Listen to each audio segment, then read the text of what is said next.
Bonjour à toutes et à tous et bienvenue pour cette nouvelle vidéo. On revient un petit peu dans le décor habituel. Alors aujourd'hui nous allons aborder plusieurs sujets qui sont dans la continuité des événements.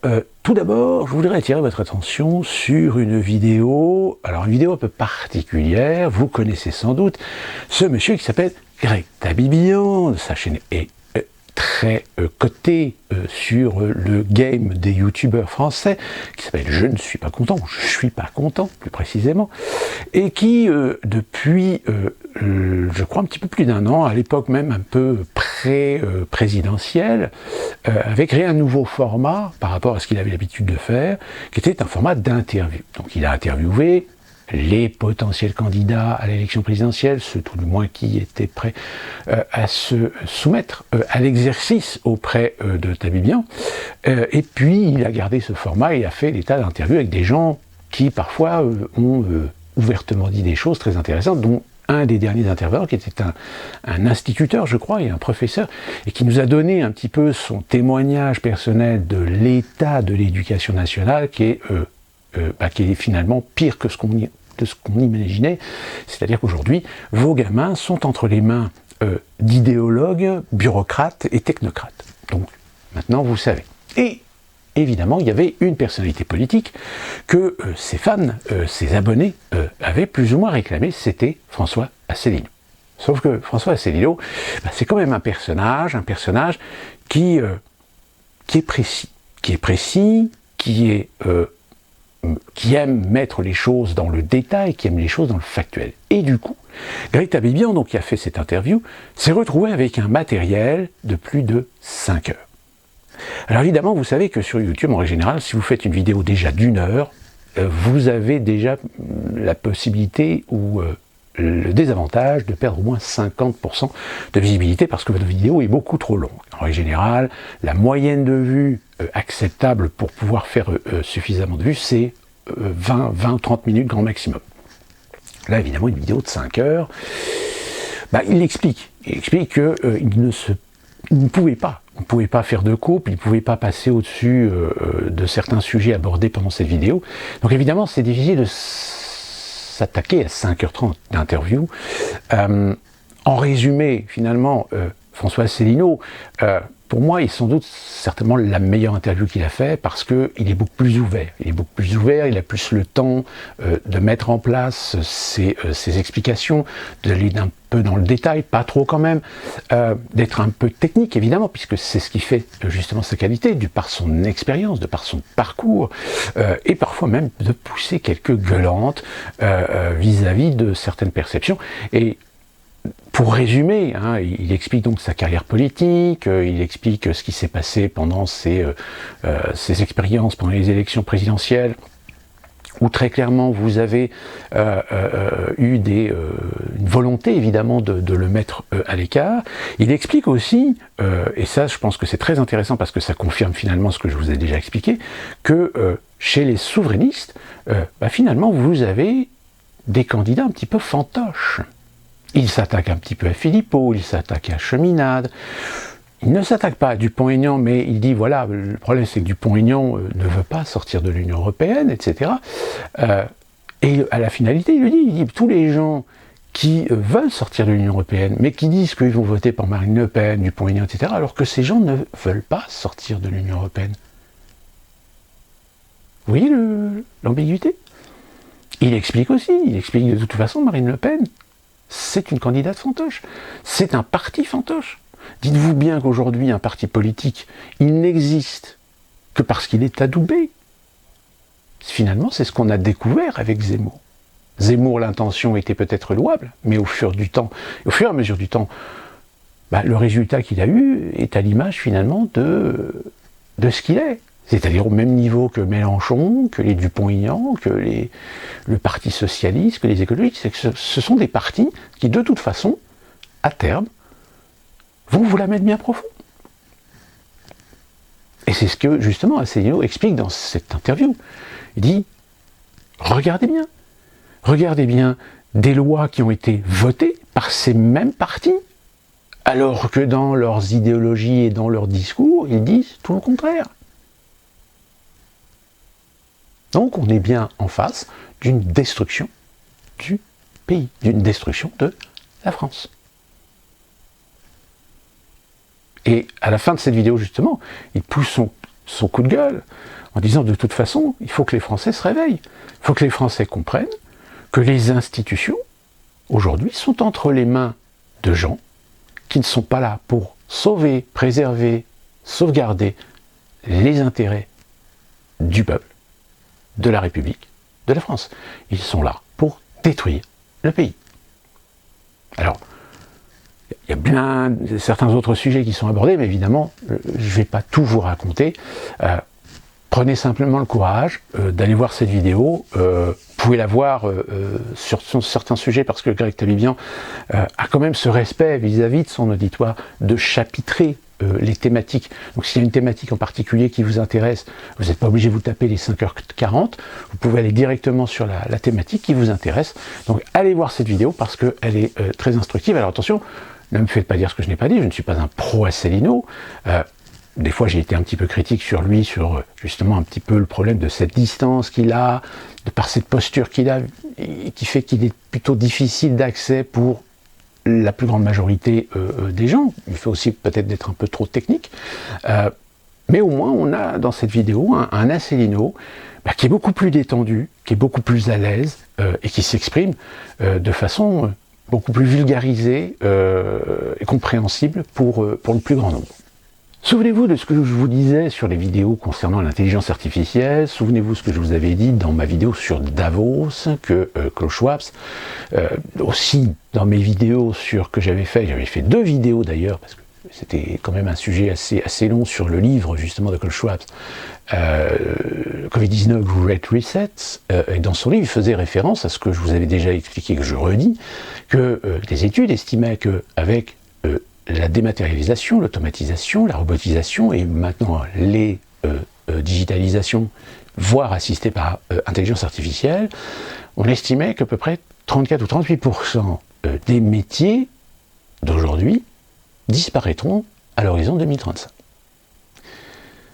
Cette information n'est pas nouvelle, elle existe depuis très longtemps. Depuis l'instant où on a étudier la modernisation, l'apport technologique dans certains métiers, voire même des métiers qui ont disparu. Et j'en suis la preuve vivante, puisque je rappelle que mon métier d'origine était projectionniste, et qu'aujourd'hui ce métier, que ce soit en France comme aux États-Unis, dans beaucoup de pays, a définitivement disparu au profit de la projection digitale. Eh bien, figurez-vous qu'on commence à en parler dans les médias mainstream. C'est-à-dire qu'on est en train de voir là préparer les esprits de certaines personnes à se dire attention, votre métier que vous faites aujourd'hui, assurez-vous que vous n'allez pas le faire jusqu'à votre retraite. Il va ou risque de disparaître d'ici là. À l'exemple, Le Point. Le Point qui nous fait... non, c'est Les Échos, pardon. Les Échos qui nous fait un article en titrant que un gros pourcentage de métiers vont disparaître à l'horizon 2027. 2027. Mieux. Si Le Point parle de 4 ou 5 millions, je crois, la BFM met la barre encore plus haut. La BFM annonce des centaines de millions de métiers qui vont disparaître. Alors, ils ne mettent pas une date, je crois.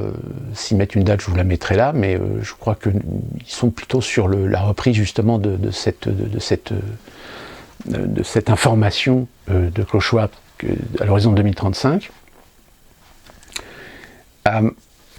Donc ça veut dire que là, ça y est, c'est parti. La machine est en route.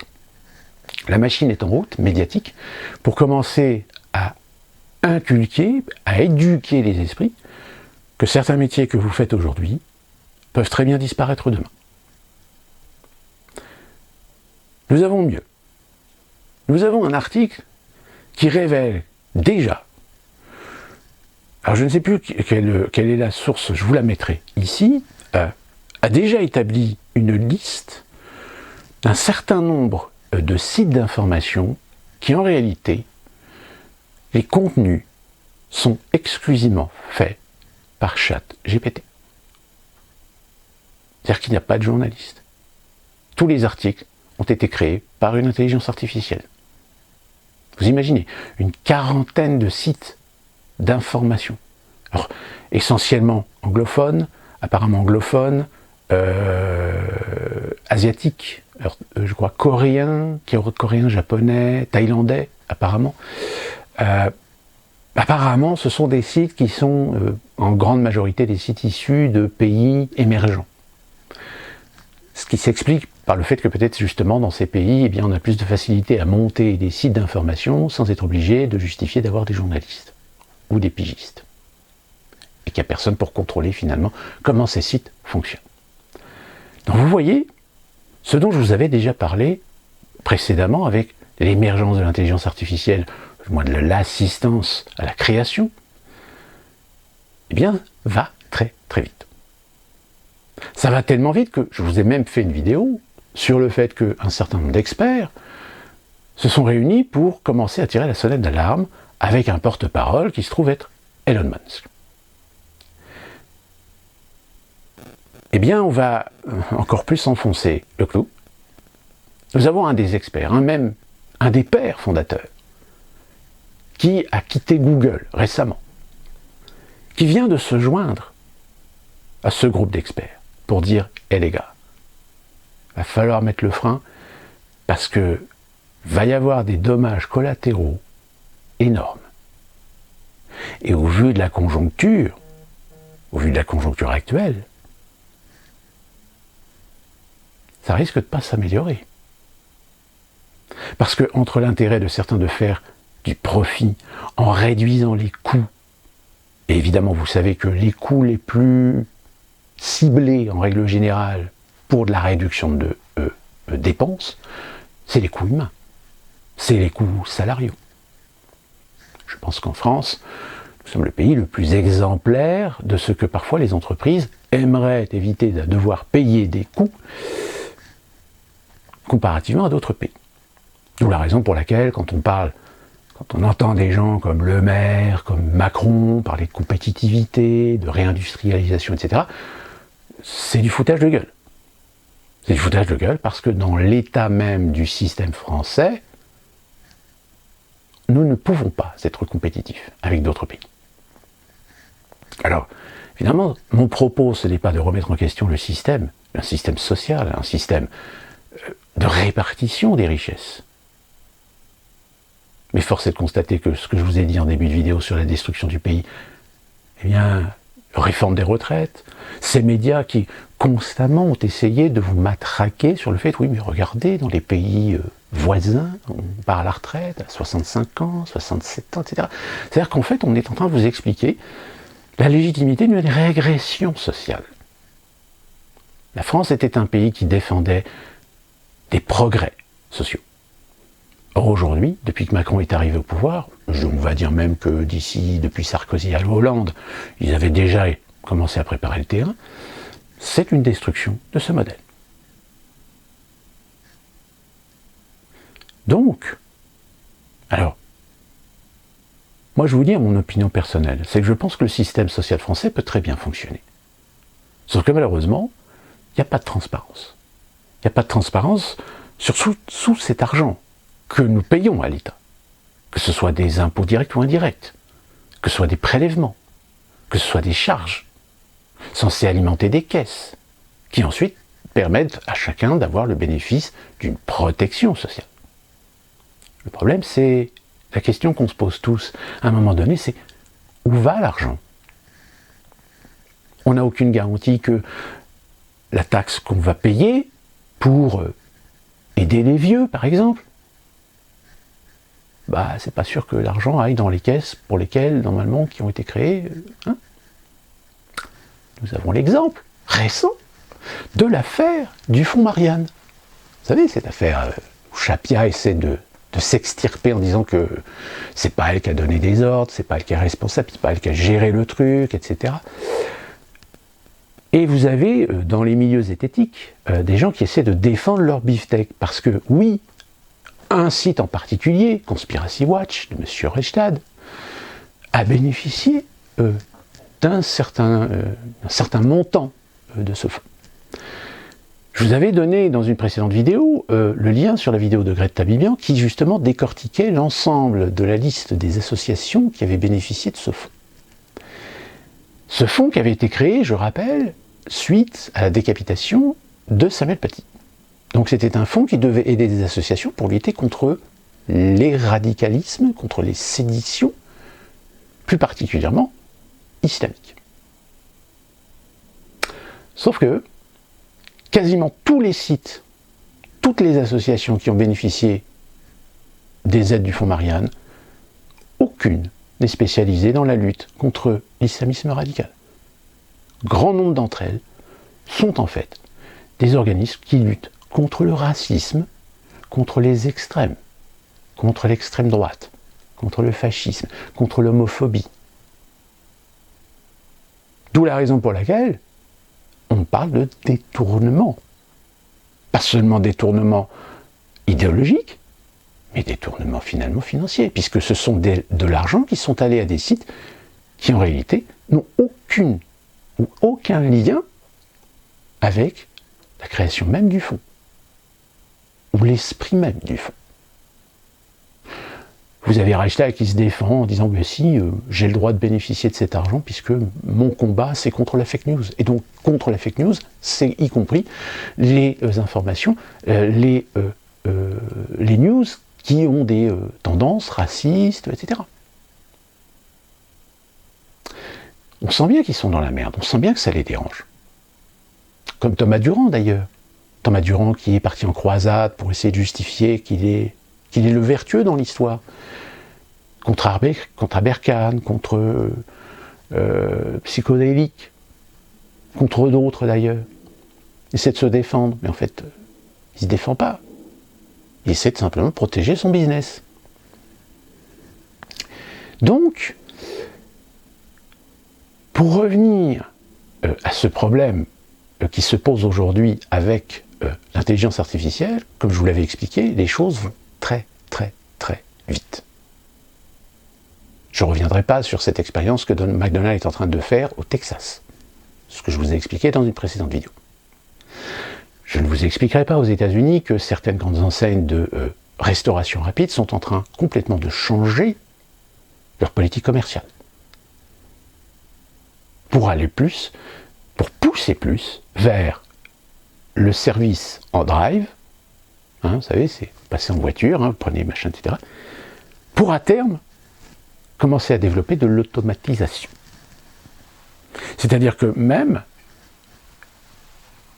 développer et appliquer ce qui existe déjà, c'est-à-dire pouvoir passer commande par une application et aller chercher votre commande dans les 20, 30 ou 40 minutes qui suivent. Eh bien, ils vont appliquer ça également pour les drives. C'est-à-dire que vous pourrez commander votre nourriture et sélectionner le drive sur lequel vous allez pouvoir passer prendre votre commande. Et il vous suffira d'attendre 20, 30 minutes chez vous, ou même si vous êtes sur une autoroute, par exemple. Si vous êtes sur une route et puis vous savez que vous allez arriver dans une petite ville et que dans cette petite ville, il y a un McDo sur votre route, etc., vous pourrez par avance commander. Vous arrivez et hop, et la commande sera prête. Elle sera prête par des robots, par des machines. Il n'y aura plus d'êtres humains. Vous avez déjà en France quelque chose qui ne se développe pas trop encore aux États-Unis, si ce n'est dans les grandes villes, mais c'est quelque chose qui de toute façon va se développer de plus en plus aux États-Unis. Ces fameuses épiceries automatiques, avec une gamme de produits évidemment relativement réduite, mais pour dépanner.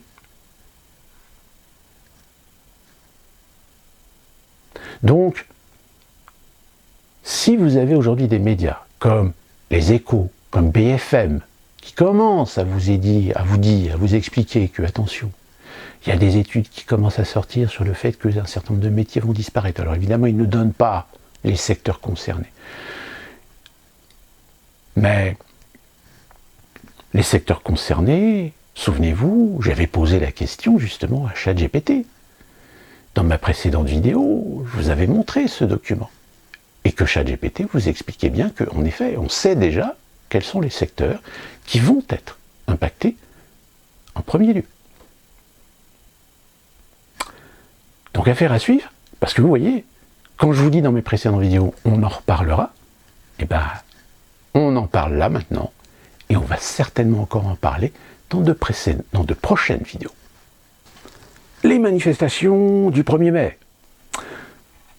La violence, la haine, la colère, l'indignation. L'indignation d'Emmanuel Borne de voir des policiers se faire agresser.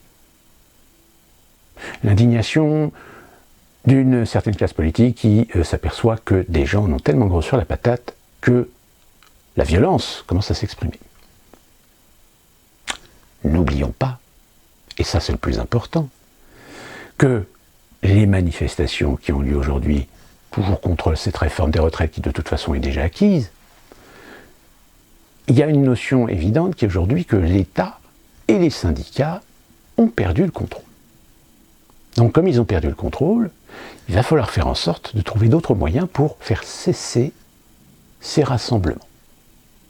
Et comment faire cesser ces rassemblements, si ce n'est faire monter en température les destructions, les pillages, voire les agressions physiques contre des autorités dépositaires, les forces de l'ordre, les forces de maintien de l'ordre. Le sang va couler. Peut-être qu'en effet, un CRS, un policier va être tué. Mais c'est ce qu'il cherche. Faire monter la température. Faire monter la haine, faire monter la violence, la brutalité, la destruction, mettre des incendies à droite à gauche. Parce que pour eux, ça leur permettra d'avoir une justification de mettre en place une loi sécurité. Cette fameuse loi sécurité, qui, je le rappelle, aujourd'hui, ont permis la mise en place de drones. Identification faciale. Fort à parier que tous ceux qui ont manifesté ce 1er mai, un grand nombre de gens, sont déjà fichés. Alors évidemment, on fera des entrecroisements pour savoir si ces personnes, dans les prochaines manifestations, est-ce qu'elles sont redondantes? Est-ce qu'on retrouve les mêmes personnes? Est-ce qu'on peut identifier des personnes qui ensuite ont pu être identifiées comme étant des auteurs d'actes délictueux, etc. Et à terme, même si ces personnes, on va dire, ne sont pas identifiables dans l'immédiat, elles le seront tôt ou tard. Et un jour, verront débouler à 6h du matin la police pour les arrêter, pour les mettre en examen. Une loi sécurité qui renforcera l'interdiction temporaire de manifester. Alors là, vous pourrez brandir le petit drapeau, oui, le droit de manifester, c'est un droit, machin, blablabla.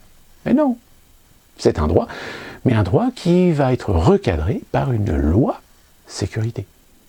Tout comme vous avez pu le voir avec la loi sanitaire. On a supprimé temporairement des droits et des libertés de nos concitoyens. Tout comme on a pu voir des textes, des lois, dans la loi antiterroriste, dont certains textes ont été pérennisés et institutionnalisés. Mais oui, l'étau se resserre. L'étau se resserre sur vous, sur vos libertés. Donc, attention, pousser la haine et la violence dans les manifestations. Toujours se poser la bonne question. Toujours. À qui profite le crime? Autre information et non des moindres. Connaissez-vous ce monsieur? Ici. Ce monsieur, son visage ne vous dit rien. Mais par contre, son nom. Si je vous dis Robert Fitzgerald Kennedy Jr. Ah oui. Et oui, c'est un Kennedy.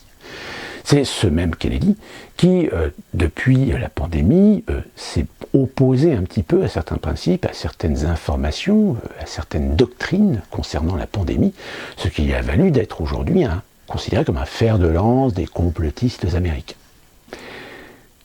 Pour mémoire, Robert Kennedy Jr., c'est le fils de Bob Kennedy, le frère de John Fitzgerald Kennedy, les deux ayant été assassinés. Eh bien, il vient d'annoncer qu'il se lançait pour la candidature à la présidentielle de 2024. Alors attention, parce que même si certains vont faire une comparaison avec Trump, parce qu'évidemment, l'individu est polémique, et du fait qu'il soit polémique, attise parfois les colères de certains, mais fascine d'autres Américains. Et ce qui est très intéressant, c'est que certainement les 2/3 de l'électorat Trump, qui n'étaient pas forcément pro-Trump, mais considéraient Trump comme le moyen de dire à la classe politique traditionnelle « arrêtez vos conneries, arrêtez de nous prendre pour des cons », vont peut-être se porter sur ce monsieur. Parce que ce monsieur, finalement, il a un nom qui est symbolique, un nom qui est emblématique. Alors après, tout le travail est à faire. Convaincre, avoir des propositions politiques, pas seulement dans certains domaines, mais aussi sur le plan économique. Parce que ça, c'est ce qui est le plus important aux États-Unis, même si on considère que 90% des Américains sont totalement ignorants du système dans lequel ils vivent. Mais ce qui va être très intéressant, c'est aussi comment les médias vont traiter Kennedy. Est-ce qu'ils vont le traiter comme un guignol? Ou est-ce qu'ils vont considérer que peut-être Kennedy va avoir du potentiel? Qui plus est, savoir sur quel rang il va se ranger. Car Kennedy, ce n'est pas un républicain, c'est plutôt tendance démocrate. Mais démocrate modéré. Démocrate qui a encore ce libre arbitre. Alors sachant qu'évidemment Biden se présente pour sa propre réélection, je pense que cette élection 2024 risque d'être très intéressante. Très intéressante parce que ceux qui vont se prononcer pour être candidats vont forcément devoir aller se présenter devant les Américains pour des primaires. Même si Trump espère pouvoir se présenter en candidat libre en créant son propre parti, malheureusement, le système américain est tellement verrouillé qu'il va être très difficile pour Trump de réussir à avoir suffisamment de support, de soutien, pour pouvoir aller jusqu'au bout. En revanche, est-ce qu'il n'y aurait pas un intérêt pour certains financiers, pour certains empires, de se dire, bon, on va peut-être changer notre fusil d'épaule, peut-être que ce serait bien de miser sur ce genre d'individu, parce que, évidemment, les sondages, à un moment donné, vont commencer à donner une tendance. Même si on est d'accord que les sondages, ça reste que des sondages. Mais, en règle générale, quand vous voulez faire des sondages, et vous voulez que le sondage soit conforme à l'idée que vous voulez émettre auprès de l'opinion, si jamais des sondages commencent à mettre Kennedy en bonne posture, là, ça risque d'être intéressant. Mais attention, ce que je vous dis là, pour l'instant, on n'en sait rien. Si ça se trouve, peut-être que dans quelques semaines, dans quelques mois, on va se rendre compte que sa candidature est tellement marginale qu'elle n'a aucune chance d'aboutir. Ce qui est fort possible aussi.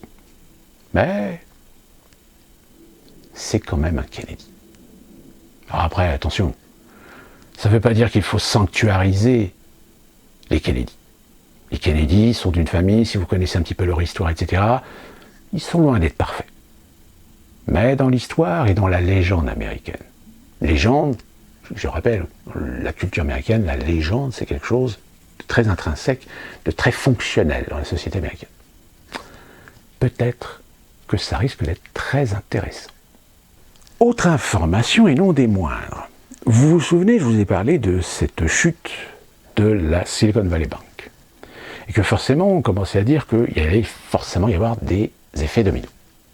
Eh bien, dans ces effets dominos, on a vu le Crédit Suisse. Eh bien, là, on a une nouvelle banque qui a été reprise in extremis par les autorités fédérales américaines.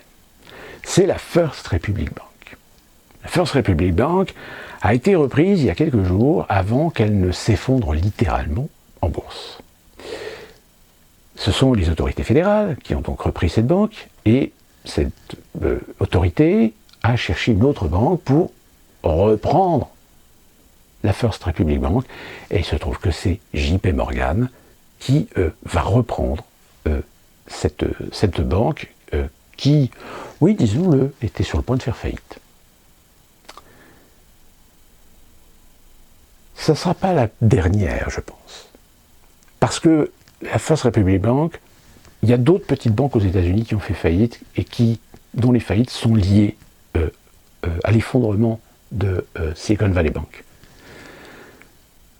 Mais celle-ci, c'est quand même pas n'importe quelle banque. C'est une banque importante. Mais elle confirme qu'il y a bien un effet domino. Et qu'il y a de fortes chances que des intérêts, des implications d'un certain nombre de banques, eh bien aujourd'hui sont en train tout simplement d'éponger les pertes qu'elles ont pu avoir avec l'effondrement de la Silicon Valley Bank. Sauf qu'évidemment, ce n'est pas le genre d'information qui circule dans les médias. Sauf évidemment, quand ce genre d'événement arrive, c'est difficile à cacher. Donc encore une fois de plus, je le dis, je le répète, si vous avez un patrimoine financier important, ne mettez pas vos œufs dans le même panier. Ça vous évitera, le moment venu, de subir une mauvaise surprise. Et enfin, je vais terminer avec une information qui va certainement vous intéresser. Est-ce que vous connaissez la TICPE? Non? Alors laissez-moi vous expliquer ce que c'est. La TICPE, c'est une taxe qui va s'appliquer aux voitures électriques. C'est-à-dire qu'en réalité, c'est une taxe qui va être ponctionnée sur tous les propriétaires de véhicules électriques quand ils vont aller recharger leur voiture à des bornes électriques. Mais attention, et attention là, vous allez tomber de votre chaise. Il se trouve que le boîtier intelligent type Linky que vous avez chez vous pour l'électricité, eh bien, vous serez heureux d'apprendre que ce boîtier intelligent, enfin, il ne faut pas dire intelligent, il faut dire de communicabilité. Il se trouve que ce boîtier est doté d'un petit système, d'un petit programme, qui va permettre de déterminer à quel moment vous branchez votre voiture pour la recharger chez vous. Et qu'à partir du moment où cette consommation électrique va être identifiée, vous allez recevoir, avec votre voiture électrique, une taxe qui va s'appeler TICPE. Et oui les amis, si vous espériez échapper à la TICPE en rechargeant votre véhicule chez vous, eh bien vous ne pourrez pas y échapper, parce que le petit boîtier qu'on vous a dit que c'était pas un mouchard, que c'était un boîtier intelligent pour vous aider à mieux gérer la facturation de votre consommation énergétique, eh bien en réalité, comme le Linky, c'est un mouchard. C'est un mouchard qui va étudier, scruter, analyser et rendre compte de votre consommation, et que si jamais vous avez une voiture électrique que vous n'aurez peut-être pas déclarée au bon moment, eh bien ils sauront que vous avez une voiture électrique et que du fait que vous avez rechargé votre voiture électrique chez vous, vous devez de payer la TICPE. Elle est pas belle la vie? Sur ce, qu'on se retrouve pour une prochaine vidéo. Portez-vous bien. Et à la prochaine.